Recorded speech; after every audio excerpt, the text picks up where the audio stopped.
Today's story is, the Mafia Boss asked the plus-size employee to fetch the owner, unaware she owned the company. What happens when someone assumes an employee could never be the person in charge? And what changes when the truth about who holds the real authority finally comes to light? Hello, everyone, and welcome. If you enjoy powerful stories about dignity, kindness, justice, and people who prove that appearances never determine worth, subscribe to the channel and turn on notifications so you never miss our next story. Thank you sincerely for watching and continuing to support these stories. Tell us in the comments, have you ever seen someone underestimated because of how they looked or the job others assumed they had? Sometimes the greatest lessons begin with the smallest assumptions. Now, let's begin today's story. The first thing Adrian Moretti saw when his black sedan stopped outside Carter Rowe Logistics was a woman holding open a loading bay door. The second thing he saw was everyone else listening to her. He noticed only the first. Easy on that corner, Danielle, Carter called as two warehouse workers maneuvered a damaged pallet through the entrance. She wore dark work pants, steel-toed boots, and a Navy company jacket over her soft, plus-size frame. Her natural curls were pulled loosely behind her head, and there was nothing about her appearance designed to announce wealth. No expensive jewelry, no tailored executive suit, no assistant following with a tablet. Just a beautiful black woman with warm brown skin, a gentle face, and the calm authority of someone who knew exactly what needed doing. 3 black vehicles idled near the curb. Adrian stepped from the center car in a charcoal suit beneath a long wool coat. Tall, white, broad-shouldered, and controlled, he carried the kind of presence that made conversations lower when he entered a room. His legitimate distribution businesses represented millions in potential revenue. The reputation behind his name represented something else entirely. Adrian approached the loading bay. Danielle held the door as another worker passed. He glanced at her company jacket. Employee entrance. Danielle studied him. For half a second. Reception is through those glass doors. She pointed toward the main lobby. Adrian walked past her. No thank you. No second look. Marcus Reed, the 58-year-old warehouse supervisor standing beside Danielle, watched Adrian disappear inside. Then he slowly turned toward her. Don't, Danielle said. I didn't say anything. Your face did. Marcus grinned. $40 million prospect walks past the owner of the company like she's holding the door for him. Danielle released the door. He doesn't know who I am. Exactly. She looked toward the lobby. Which means I just learned something I wouldn't have learned if I'd been wearing a suit. Marcus's smile faded. Danielle had built Carter Rowe from one secondhand delivery van and a borrowed desk into a regional logistics company employing more than 200 people. Yet twice a month, she still worked several hours beside frontline teams. Not for photographs. Not for speeches. Because numbers on reports could tell her how the company performed. They could not always tell her how people were treated. Inside the lobby, Adrian checked his watch. His meeting was scheduled for 10. It was already 10:04. The receptionist apologized. Miss Carter is handling an operational issue. She'll be with you shortly. Adrian's expression cooled. How shortly? Before the receptionist could answer, Danielle entered carrying a clipboard and several shipping reports. Adrian recognized the jacket. You. Danielle stopped. Yes. You work here. Her brown eyes held his. Every day. He gestured toward the offices. Good. Then came the assumption he would soon wish he could take back. Fetch the owner. The receptionist went perfectly still. Danielle did not. Her expression remained warm. Almost curious. May I ask why? Adrian checked his watch again. Because I didn't come here to negotiate with employees. A quiet beat passed. Danielle glanced at the receptionist, whose eyes were now fixed desperately on her computer screen. Then she looked back at Adrian. Interesting. What is? Danielle smiled gently. Nothing yet. She turned toward the executive corridor. Adrian believed he had just sent an employee to find someone important. What he had actually done was introduce himself to the one person whose opinion could decide whether $40 million ever crossed his desk. Danielle Carter did not walk toward the executive offices after leaving Adrian Moretti in the lobby. She walked back onto the warehouse floor. Adrian noticed. 5 minutes passed. Then 8. By the 10th, his patience had begun to show. Is Ms. Carter aware I'm here? He asked the receptionist. Yes, sir. And she'll see you shortly. Adrian looked through the glass wall separating the lobby from the warehouse. Danielle stood beside Marcus, reviewing shipping documents while workers moved pallets behind them. The employee I spoke to, Adrian said. What does she do here? The receptionist hesitated. Quite a lot. Adrian glanced at her. That wasn't an answer. It was the safest one I could give. Before he could respond, an older warehouse employee entered carrying a small carton. The bottom suddenly gave way. Folders and package samples scattered across the polished floor. Adrian stepped aside instinctively. Then he saw the man wince as he bent down. For a moment, Adrian simply watched. Something shifted in his expression. He crouched. Leave that one, he said, gathering several folders. I've got it. The employee blinked. Thank you, sir. Adrian handed him the papers. You all right? Bad knee. Better than yesterday. That's not saying much. The older man laughed. Through the glass, Danielle had seen everything. Marcus followed her gaze. Interesting, he asked. Very. Thought you already decided he was arrogant. He is. Danielle closed the folder in her hands. People can be more than one thing. That was why she had not canceled the meeting. Adrian's first mistake had revealed entitlement. His second 15 minutes were revealing contradictions. He interrupted the receptionist twice. He ignored a delivery driver who held the elevator for him. Yet when no executive appeared to be watching, he helped an older worker without hesitation. Danielle wanted to know which version was real. She returned to the lobby. Adrian immediately stood.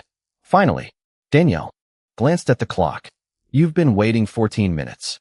I don't enjoy being kept waiting. Most people don't. Where's the owner? Danielle held his gaze. She'll meet you in the boardroom. When? 1 minute. Adrian exhaled through his nose. You could have told me that earlier. You didn't ask me when she would arrive. You asked me to fetch her. His eyes narrowed slightly. Do you always speak to clients this way? Only the observant ones. Meaning? Danielle smiled. You'll understand shortly. She turned away. Adrian watched her disappear through a secured door. There was something about her composure that irritated him precisely because he could not intimidate it. The receptionist rose. Mr. Moretti, I can show you to the boardroom. He followed her upstairs. Inside, a long walnut table stretched beneath recessed lights. Melissa Grant, Carter and Rowe's operations director, sat beside the company attorney and chief financial officer. Adrian recognized Melissa from preliminary negotiations. She stood. Mr. Moretti. They shook hands. Adrian looked toward the empty chair at the head of the table. Where is Ms. Carter? On her way. He sat. His attorney opened a leather portfolio. The proposal was substantial, a multi-year distribution agreement worth nearly $40 million. Adrian expected difficult negotiations. He did not expect disrespect. 30 seconds passed. The boardroom doors opened. Danielle entered carrying the same clipboard. Adrian stared. She walked past him without changing her work jacket, without apologizing for her boots, without transforming herself into the executive he had imagined. Then she reached the head of the table. Adrian looked toward the doorway behind her. No one followed. Danielle placed her folder down and pulled out the chair. Adrian's expression changed. Where's Ms. Carter? Danielle looked directly at him. Right here. Silence. Melissa lowered her eyes to hide the beginning of a smile. Adrian looked at Danielle, then at the chair, then back at her. Recognition arrived slowly and all at once. Danielle, Saturday, you asked me to fetch the owner. She opened the contract. So I did. No one laughed. Danielle did not need them to. The most powerful man in the room had just discovered that the employee he considered unworthy of negotiation was the only person there who could approve the deal. Adrian Moretti had been underestimated before. He had never enjoyed the experience. Now, seated across from Danielle Carter, he was beginning to understand why. The boardroom remained silent for several seconds after her reveal. Danielle did not smile triumphantly. She did not mention the lobby again. She simply turned the first page of Adrian's proposal. $40 million over 4 years, she said. Correct. Adrian recovered quickly, with expansion options in years 3 and 4. Assuming performance targets are met. Naturally, Danielle continued reading. Adrian watched her instead of the contract. The navy work jacket still bothered him, not because it was inappropriate, but because he realized how much authority he had assigned to clothing without admitting it. Melissa Grant leaned forward. This contract would increase our annual volume by almost 18%. I know, Danielle said. It would accelerate the southern expansion. I know that too. Melissa fell silent. Danielle turned another page. Your numbers are strong, Mr. Moretti, I didn't come here with weak ones. I noticed. Adrian almost smiled. Then what's the problem? Danielle closed the folder. You. His attorney looked up. Melissa shifted in her chair. Adrian remained still. Explain. Danielle folded her hands. If you had known who I was downstairs, would you have spoken to me differently? The question was quiet enough to make dishonesty feel louder. Adrian's first instinct was to say no. His second was to remember exactly what he had said. Fetch the owner. I didn't come here to negotiate with employees. He leaned back. Probably. Melissa blinked. Danielle studied him. Probably. Adrian's jaw tightened. Yes. No excuse followed. That surprised her more than denial would have. Danielle nodded once. Then we have a problem. Because I mistook you for an employee? No, her voice remained calm. Because you believed being an employee made me less worthy of your respect. Adrian's eyes hardened slightly. I wasn't disrespectful. You walked past me while I held a door for you. You interrupted my receptionist twice. A driver held an elevator while you walked through without acknowledging him. Adrian glanced toward the glass wall. You were watching me. I was deciding whether I wanted to do business with you. Based on manners? Based on patterns. Danielle leaned forward. Anyone can respect the owner, Mr. Moretti. I need to know how you treat people whose signatures you don't need. The room went still. Melissa looked at Danielle with growing concern. Carter Rowe was profitable, but expansion required capital. This contract could finance new trucks, another distribution center, and dozens of jobs. Adrian knew it. You're willing to risk $40 million because I didn't say thank you? If that were the only thing I saw, no.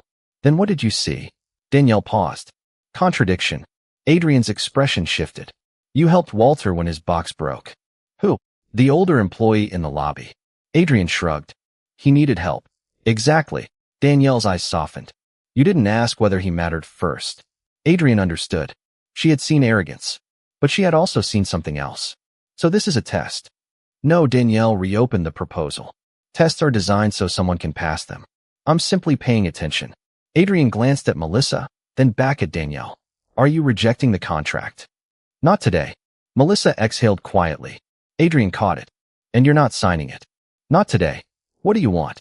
Danielle slid the proposal back across the table. Time. Adrian did not touch it. I don't usually wait for people to decide whether they want my business. Danielle's gentle expression returned. I gathered that from the lobby. His attorney stared down at his notes. Adrian almost laughed, but stopped himself. Danielle stood. The meeting was over. 48 hours, Adrian said. No, 72. I'll call you when I've decided whether there's a conversation worth continuing. Adrian rose slowly.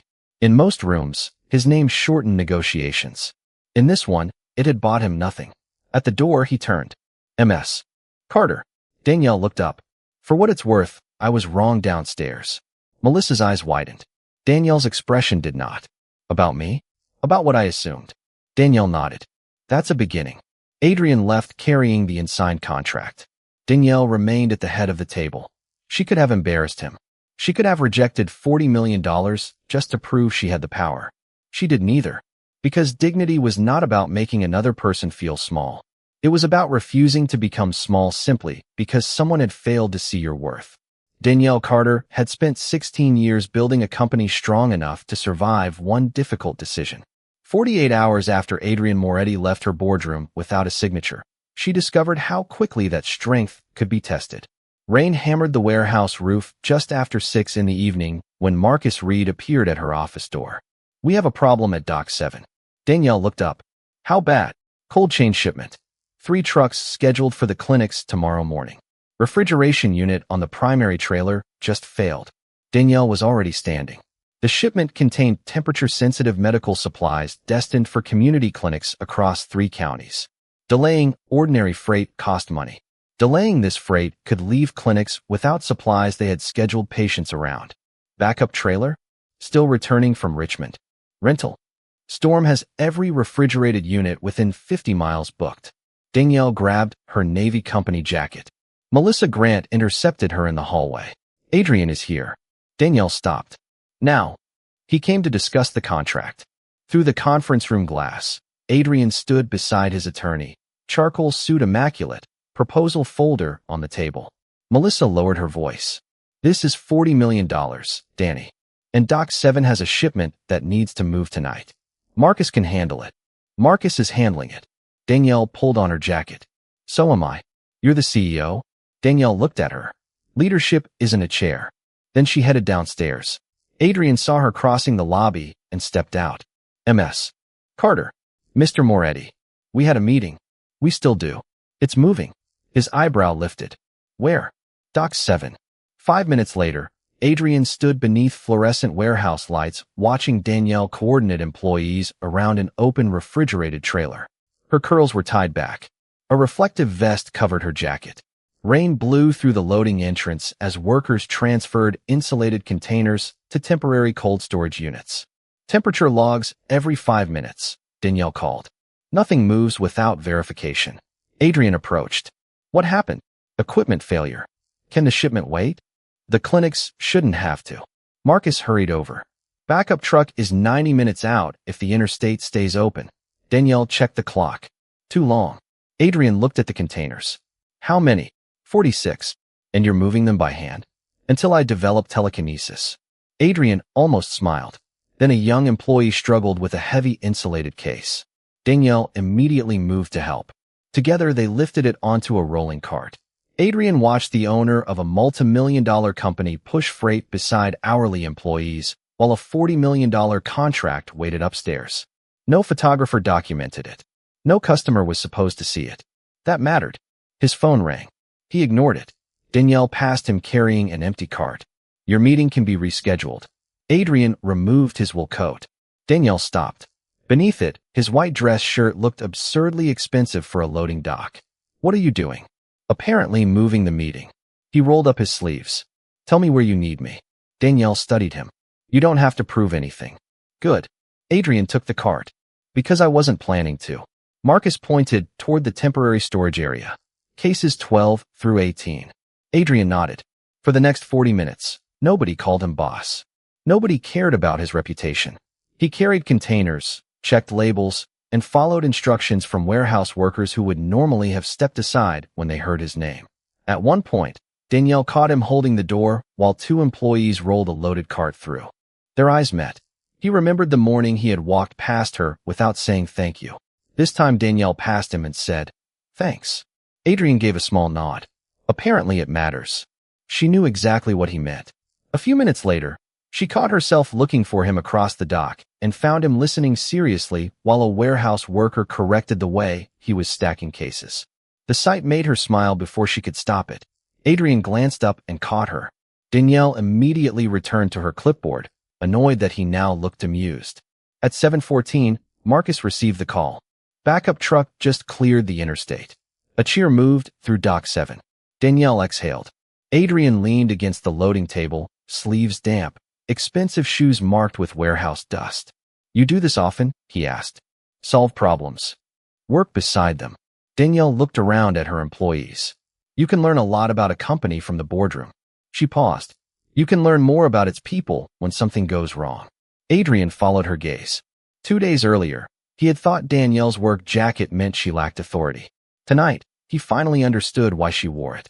She had never needed clothing to separate herself from the people who worked for her. Her authority came from being willing to stand beside them when the easy place to stand was somewhere above them. Danielle looked at his ruined shoes. Still want that meeting? Adrian glanced down. After I change footwear. She smiled. Tomorrow morning. I'll be here. 9 o'clock. Adrian nodded. I won't keep you waiting. For the first time, Danielle laughed. And somewhere between the boardroom he had expected and the loading dock he had never planned to enter, Adrian Moretti began learning the difference between being powerful and being worth following. At 9 o'clock the next morning, Adrian Moretti arrived wearing different shoes. 20 minutes earlier, one of his captains had asked him to delay the meeting for a dispute involving Moretti territory. Adrian had handed the matter to Luca with one instruction: no threats, no retaliation, and no decisions that could not wait for facts. Then he kept his appointment with Danielle. Danielle Carter noticed immediately. Practical, she said as he entered the conference room. Adrian glanced down at the plain black leather. I learned from expensive mistakes. Those shoes weren't the expensive mistake. Adrian looked at her. Danielle's expression was warm, but he understood. No, he said. They weren't. Melissa Grant and the legal team were already seated around the table. The $40 million proposal rested between them, revised overnight. For 20 minutes, they discussed routes, capacity, insurance, and expansion targets. Then Marcus appeared at the glass door. His face told Danielle something was wrong. "Excuse me." She stepped into the hallway. Adrian watched through the glass as Marcus handed her a tablet. Danielle's expression tightened. She returned carrying it. "We have another problem." Melissa closed her eyes. "What now?" Danielle placed the tablet on the table. The refrigeration failure wasn't random. A subcontractor responsible for inspecting the trailer had skipped a required maintenance check. Worse, its regional manager had filed a report blaming Eli Turner, one of Carter and Rowe's youngest drivers, for failing to monitor the unit properly. Was it his responsibility? Adrian asked. "That's what we're going to determine." "Eli says he checked it," Marcus said from the doorway. "Twice." Melissa looked at the contract. "Can this wait until after the meeting?" Danielle turned toward her. "A 23-year-old employee is being blamed for a failure that could damage his record." "No." Adrian stood. "Who's the subcontractor?" Danielle gave him the company name. Recognition appeared instantly. "I know the owner." "Of course you do," Melissa murmured. Adrian ignored her and reached for his phone. "One call and he'll withdraw the accusation."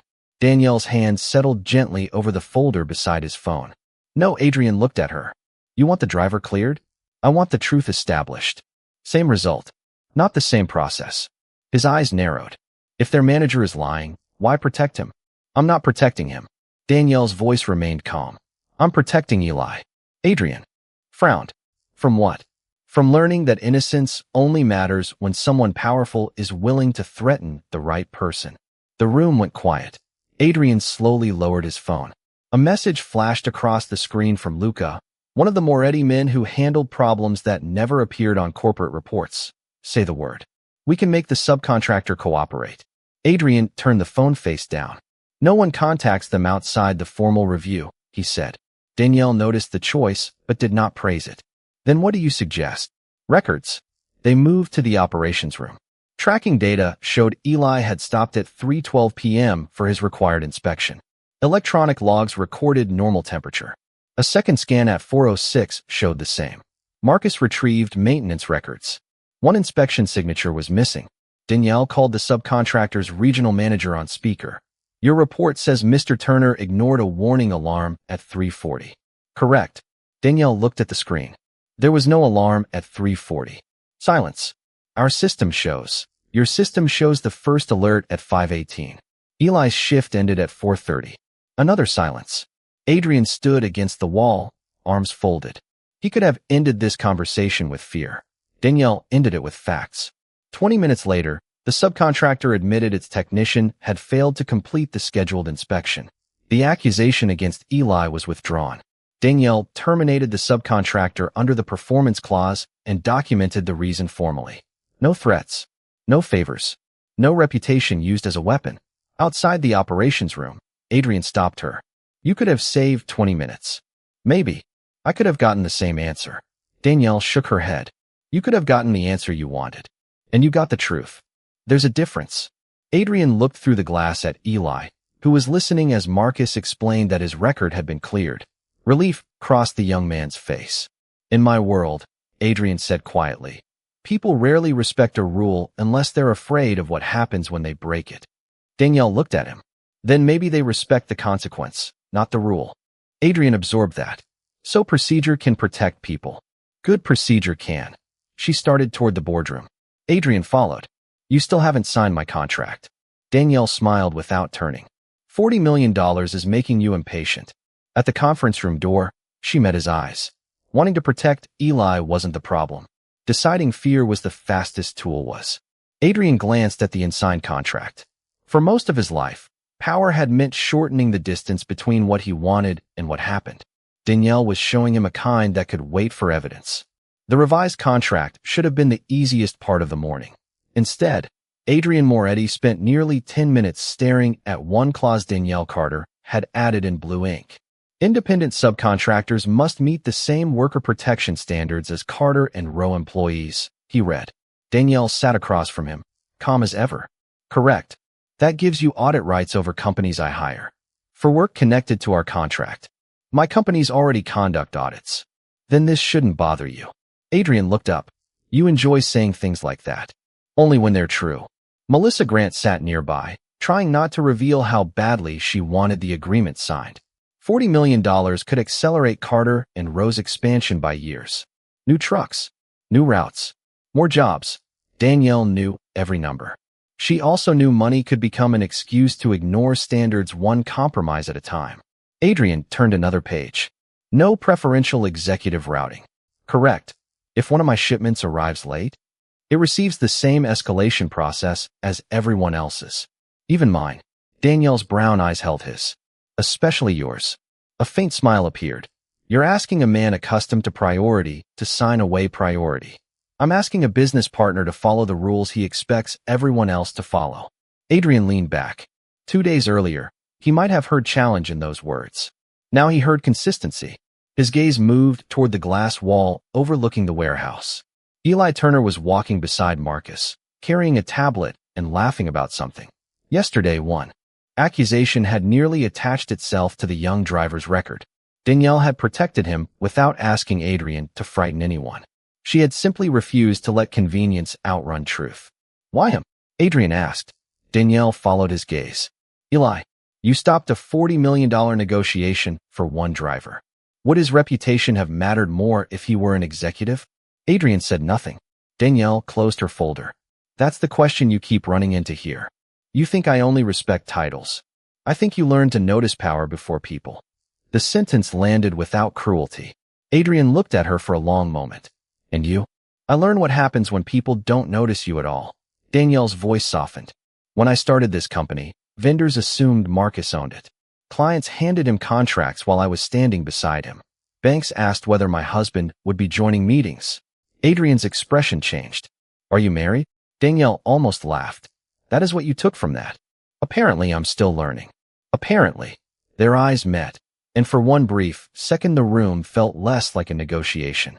Then Danielle returned to the contract. I don't need everyone to guess who I am correctly. I need them to understand that being wrong about someone's status doesn't give them permission to treat that person as less important. Adrian looked down at the pages. I judged you before you said 10 words. Yes. You're not angry? I was. That surprised him. Danielle continued. But anger and standards aren't the same thing. Anger tells me I was hurt. Standards tell me what I'm willing to accept next. Adrian reached into his briefcase. Then read this. His legal team had revised the proposal. Stronger subcontractor accountability, transparent complaint procedures, equal routing standards, and anti-retaliation protections. Danielle read every line. Adrian did not rush her once. Finally, Danielle placed the pages down. Your lawyers hated this, didn't they? Deeply. And you approved it? I did. Why? Adrian glanced toward the warehouse. Because yesterday, I wanted to protect Eli by making someone afraid of me. He paused. You protected him by making the truth impossible to ignore. Danielle's expression softened. Adrian extended his hand. Now can we do business? Danielle looked at his hand, but did not immediately take it. One condition. There's another? There's always another. Adrian sighed theatrically. Danielle smiled. When you come here, nobody clears an elevator for you. Nobody moves another customer's shipment because of your name. And nobody gets spoken down to because you think they can't affect your bottom line. Adrian considered her. Including you? Especially me. A rare, genuine smile crossed his face. Agreed. Danielle finally took his hand. The handshake was firm, equal, and brief. Melissa exhaled as though she had been holding her breath for 3 days. But Adrian barely noticed the signed pages anymore. He had entered Carter and Rowe believing the most important person in the building would be obvious because everyone else would behave as though they mattered less. Danielle had built something different. Here, leadership did not require other people to shrink. And when Adrian walked out of the boardroom that morning, the receptionist held the elevator door for him. He stopped, took the door from her hand, and waited for 2 warehouse workers approaching from the hallway. After you, he said. From across the lobby, Danielle saw it. She said nothing. She didn't need to. Some lessons were finally becoming visible without anyone having to explain them. 3 weeks after the contract was signed, Adrian Moretti discovered that changing a habit was easier than changing an instinct. The first major test came at 7:20 on a Monday morning, when Danielle Carter found him standing beside Dock 4 with 3 executives from Moretti Distribution. A shipment bound for Atlanta had been delayed overnight after a subcontracted carrier failed to provide required safety documentation. "Release the truck," one of Adrian's executives said. Marcus Reed shook his head. "Can't. Documentation isn't complete. It's Moretti Freight. I can read the logo." The executive's expression hardened. "Do you understand what that delay costs us?" Marcus remained calm. "Yes." "Then move it." Adrian stepped forward. For years, this was where his reputation usually entered the conversation. One phone call, one quiet warning, one person suddenly discovering that rules were more flexible than they had claimed. "Who stopped the shipment?" Adrian asked. "I did." Danielle's voice came from behind him. She approached wearing her Navy Company jacket, a tablet tucked beneath one arm. Adrian turned. "Missing documentation? 2 inspection certificates." His executive interrupted. "They'll send them later." Danielle looked at him. "Then the freight moves later." "Ms. Carter, this shipment is worth. Its value doesn't make an unsafe truck safer." Adrian's jaw tightened. The old instinct arrived immediately. He knew the subcontractor's owner. He knew which pressure points would make 2 certificates appear within minutes. Danielle saw the thought cross his face. "Don't." Adrian looked at her. "I haven't done anything. Your face did." Marcus coughed to hide a laugh. Adrian glanced at him. Apparently that phrase is popular here. Danielle almost smiled. Then a warehouse employee approached hurriedly. "We found 1 certificate. The second inspection may never have happened." Danielle's expression changed. "Who signed the dispatch?" "Moretti Subcontracting Office." Adrian turned toward his executives. One of them looked away. That was enough. "Who approved the carrier?" Adrian asked. Silence. "I did," the senior executive finally admitted. "They were cheaper." Adrian stared at him. "And the missing inspection?" "We were told it was administrative." Adrian's voice cooled. "Were you told, or did you decide?" The man said nothing. Danielle watched carefully. This was Adrian's real test. Not whether he could behave politely in a lobby. Not whether he could carry boxes during a storm. Whether he could refuse the shortcut when the shortcut benefited him. Adrian reached for his phone. Danielle's expression tightened. He noticed. "Relax." He called his logistics director. "Hold every shipment using this carrier until compliance completes a full review." His executive stepped forward. "Adrian, that could cost us hundreds of thousands. Then we'll learn. An expensive lesson." He ended the call. Danielle studied him. No threats. Disappointed. Surprised. "I'm trying something new. Accountability? Painful, isn't it?" Her smile appeared. "Only when you've avoided it." Adrian looked toward the parked truck. "How long until we can transfer the freight?" Marcus answered. 4 hours if we use our reserve carrier." "Do it." Danielle raised an eyebrow. "Our reserve rate is higher. You're enjoying this." "A little." Adrian nodded. "Pay it." His executive protested again. "We could lose margin on the entire route." Adrian turned toward him. "Then we lose margin." His voice was quiet, but no longer threatening. "We do not ask Carter and Rowe to lower a safety standard because our name is printed on the invoice." Later that morning, Adrian found Danielle near the loading bay. "You were waiting for me to fail." "No, I was waiting to see what you would choose." "And you chose correctly." Almost sounds like praise. "Don't get used to it." He laughed. "People usually change their rules when they find out who I am." Danielle met his eyes. "Maybe that's why you needed a place that wouldn't." This time Adrian understood without needing the lesson explained. By the time Adrian Moretti returned to Danielle Carter's office the following Friday, the $40 million contract no longer felt like the most important agreement between them. Danielle was standing beside the window when he entered, reviewing quarterly projections. She wore a rust-colored blouse instead of her usual work jacket, but the calm authority was exactly the same. Adrian carried no attorney, no entourage, and no leather portfolio. "You came alone," Danielle said. "I'm told I'm capable of entering buildings without supervision." "Recent development?" "Very." She smiled and motioned toward the chair across from her desk. Adrian sat. Months earlier, waiting would have felt like an insult. Now he noticed a framed photograph on Danielle's shelf. A younger Danielle standing beside a battered white delivery van, Marcus grinning beside her. "Your first truck." "Van. That thing ran." "Depending on how generously you define ran."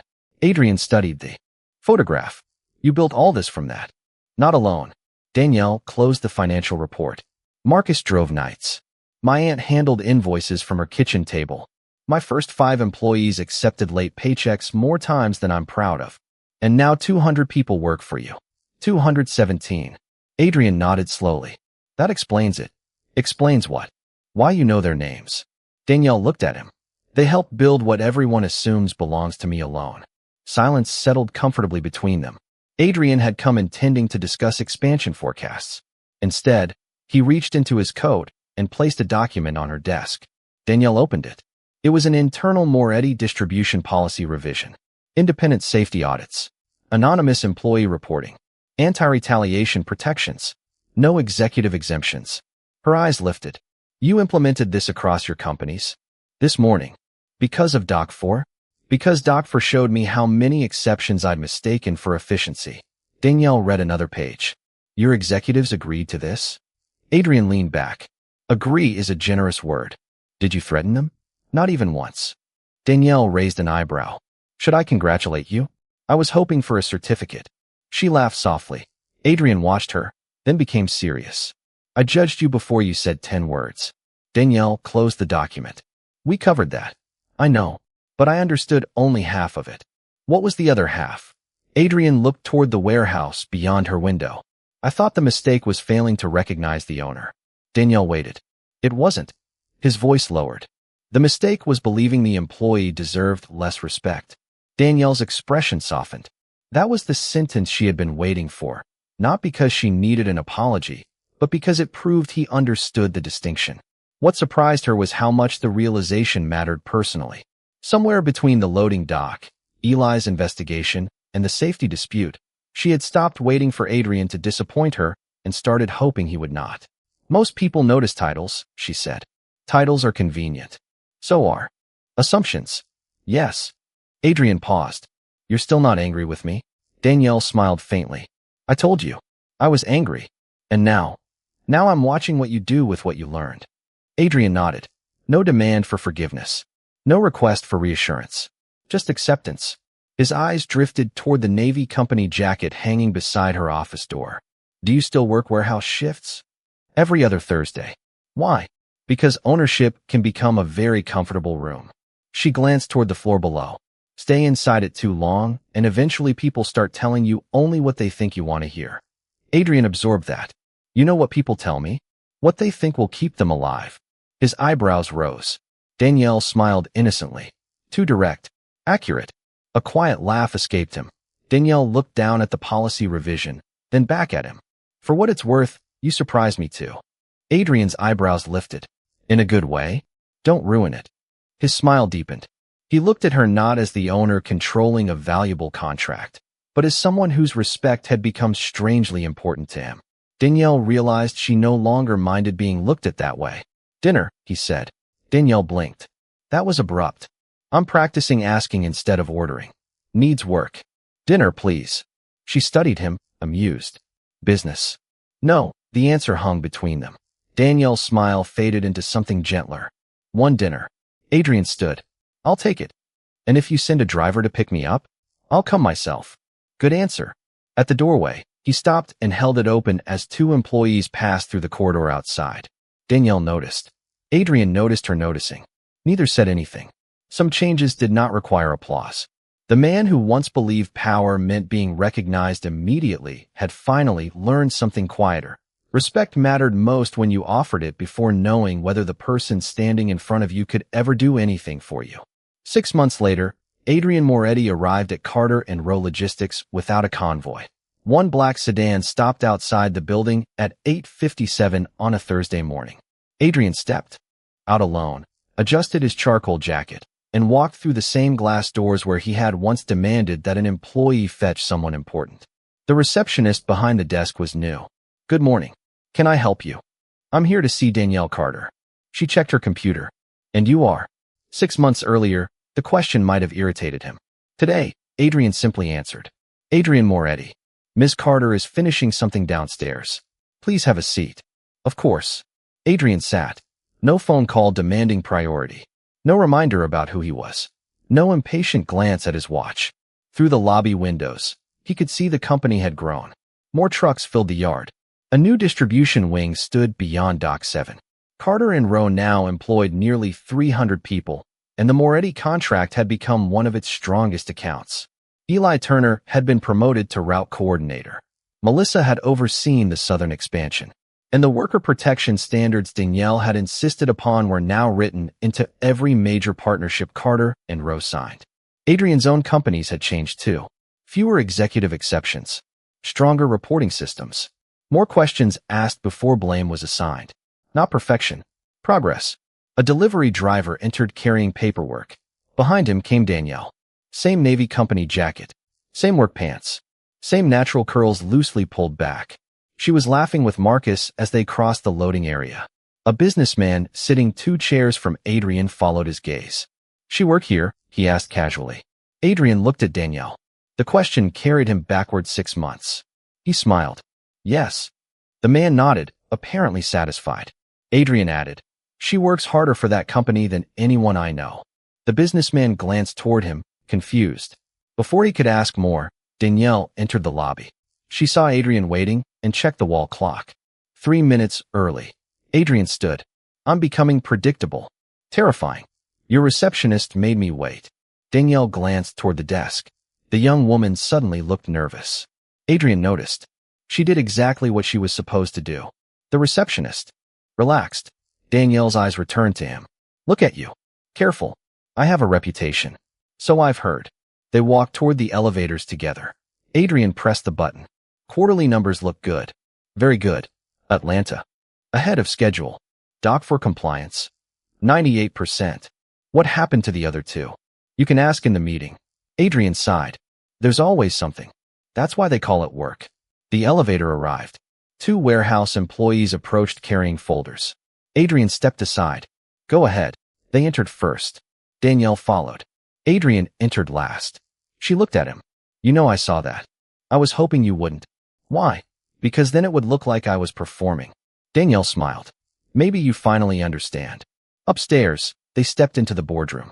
Adrian paused beside the chair at the head of the table, the same chair Danielle had pulled out the day his assumptions collapsed in front of everyone. "Do you ever think about that first meeting?" he asked. "Occasionally. You could have destroyed me in that room." Danielle laughed. "Your ego survived." "Barely." Her expression softened. "Humiliating you wouldn't have taught you anything about humiliation." Adrian absorbed the words. Their relationship had grown carefully over the months.